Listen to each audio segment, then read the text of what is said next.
kakati ovolo bwowulira ensujju okimanya bulungi nti ki kyakulya bagiyita ki ensujju kakati obwongo bwoze njagala mbudduse mayiro 15 ensujju eno busooke budduke buli kwolaba omuntu yakomentinga kunkudi mu mutwe gwe mugwagwa museegu muyitirivu kati nze banakuyimbira ensujju obwongo bugenda kudduka era kati gwe nkulaba obwongo bwati kati ensujju y'amatama ezinga akaboga bweti ensujju y'abala bweti eyajjero munda eri eki era bakyabagala okuyimba wani zogedde ensujju ndaba ensujju emboobovu bweti yonna yayero eriko amatama kyenva nkuwangula mu kooti kakati teebereza ng'owekitiibwa omulamuzi akugamba omusajja yayimbye ensujju omuvunaana kati kale oli maaso g'omulamuzi kati omulamuzi tayimba nsujju gwe nga bw'okiraba ayina amakulu amakusike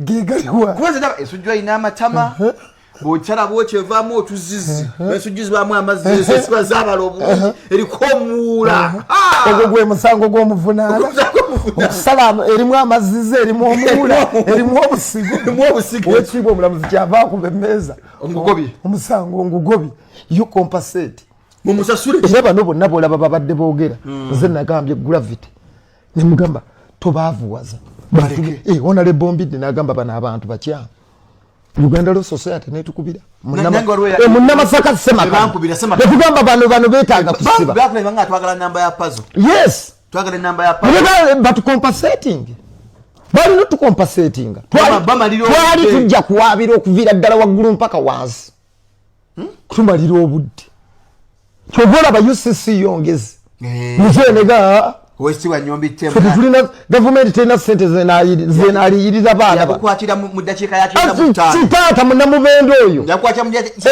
5 ng'akuzinza temulaala eri kasasiro wamwe trash Uganda bwe mugirimu mwekka nagera ku VAR nakapiripiri eddokolo kapikyolo aliwo abawulira byammwe bye muwulira bokka bwe bayimba teri bayimbi baayo mwemwe kamwe ne batukuba kubanga bo baalabanga tewali iki kati we wati wetuwangula kakati kyovuddala nti twagambye nti gravity abantu bano baba batuleeseeko akanyaaga tugende tuzannyo omuzannyo omuniongo nkudituwa oyagala nkunyumize gwe sad story so shalom simanyi lwaki nseka njagulambuletamu omuniongo munkudituwa omukazi omuddugavu mugenda mutambuza mumulaga abantu bannange twali tuyimba kwono yes omunyongo weggulu enkudi bebi oli munyo yasuza azinabo yasuze mu kikiri yali yarayira obutasuka agenda kuzinira mu gomesi mikono waggulu eringa ali mu gomesi bwe yeewunjula bomusuwa kumusuwa so 225 fe tumutandise tuliso kimafia tumutandise bulungi nnyo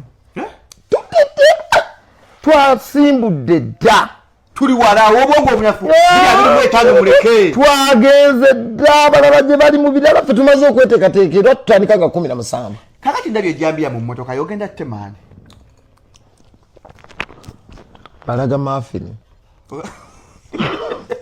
ogate balaga mafini bagiwagala ewakuleekaana omwana mugaye giwagale nga yabwogi masamasetu nebanguza n'ejjinja eriganda lino kwe bagiwagalira dakiika 2 bangiisaako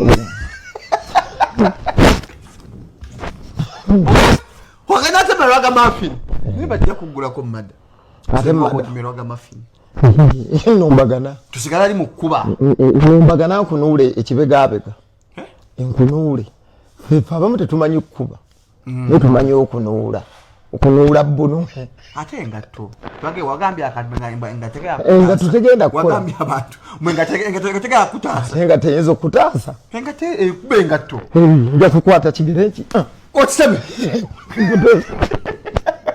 so engatto tegenda kuyamba mulundi guno teri kuba muntu yenna nja kutema ekigere kyo n'engatto edde wali kisambagale kizine emikono waggulu eringa overnight kimale kizikire onaaba olumbagana abayayo osooka kubatiisa ekyo nekijja si muntu bamanya olutalo lwe tugendamu Makinje mute wansi ne waggulu. So makinje bwetyo bweri tuwangalira wano ebisinga mwe mutera okubiraba.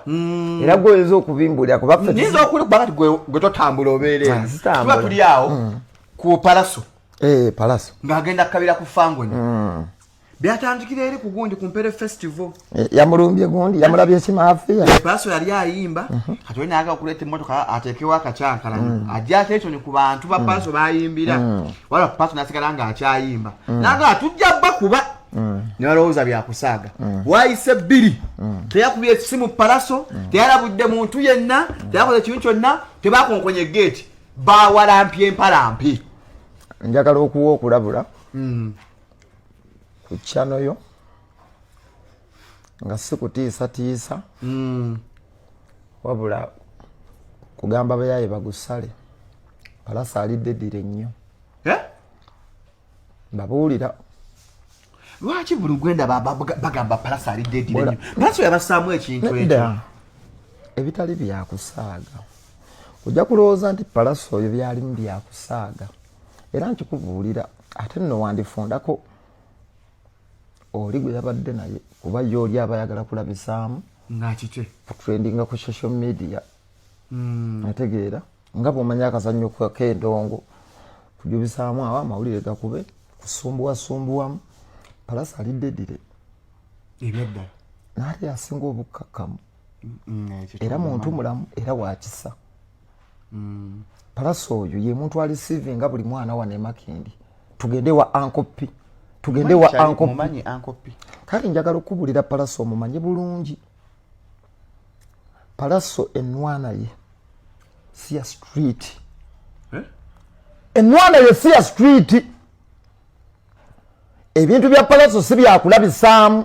Mbundabiseemu kiggwawo. Mututrendinge kusumbuwa. Njagala okulabula abantu bonna mbabuulira. Palaso oyo nakugambye yakwata Moses Radio ne muganda we Wezo. Yabasanga mu bbala. Yabalumba waka. Neverland. Oyo Palaso. Lwe yakubagana ne munno oyo yamulumba waka. Yamukwatira wa? Mu kizimbe mu yamukubira.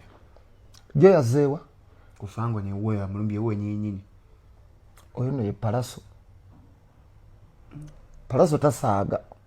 Baba bajja kulowooza mbu tubabuulire. Omanyi ffe tutu buli gwoli agamba Palaso bane mugende Palaso yakoowa bukooyi.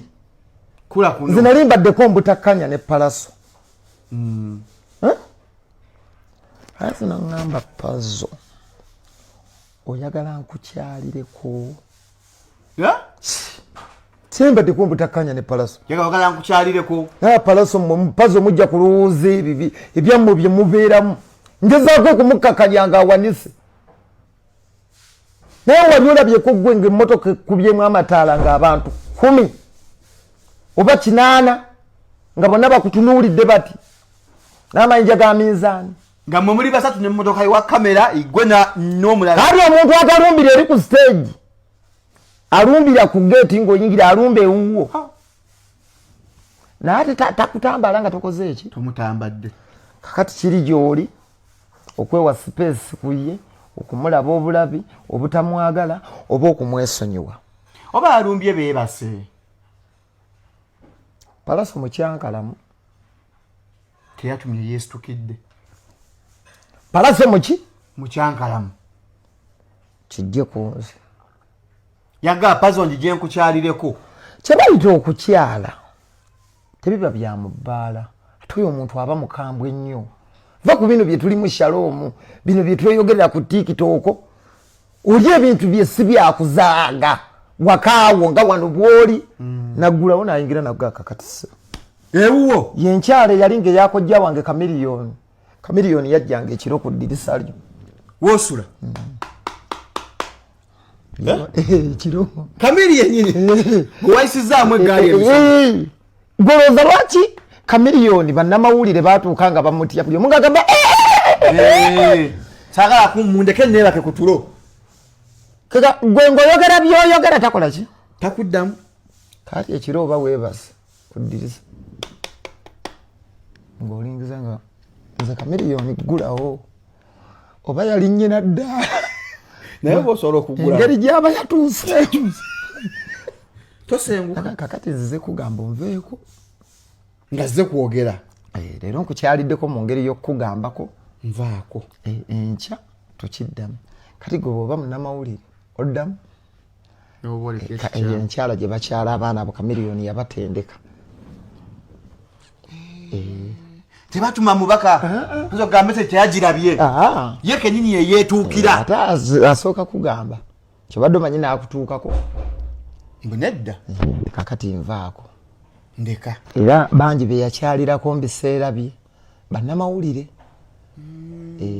ke kali akagambo kewawulira ho tombuulira oyo yali anzisi oyo omulaba ajja kiro alumba kiro ye Bobi Wine bwe yakyalanga ne bwe yakyalanga bwaki ne Firebase Army yonna ne Firebase Army ngolaba Ibula Kabadia bakasanova asibula Kabadia ono jajja wa ghetto Kabaya bebale nnyo jajja bucha ali ku muggo bwati bakusazeeko omukulu akyadde kakati ekyo nja kukikomyawo naye ebyedda byalinga bikamange befumitanga ebiso nedda olaba ate awo mu music wa Uganda tubadde tetunatuukawo tukakwefumita biso natuuse n'okulowooza nti bano ba Misa Kisemakula ba Geoffrey Lutaaya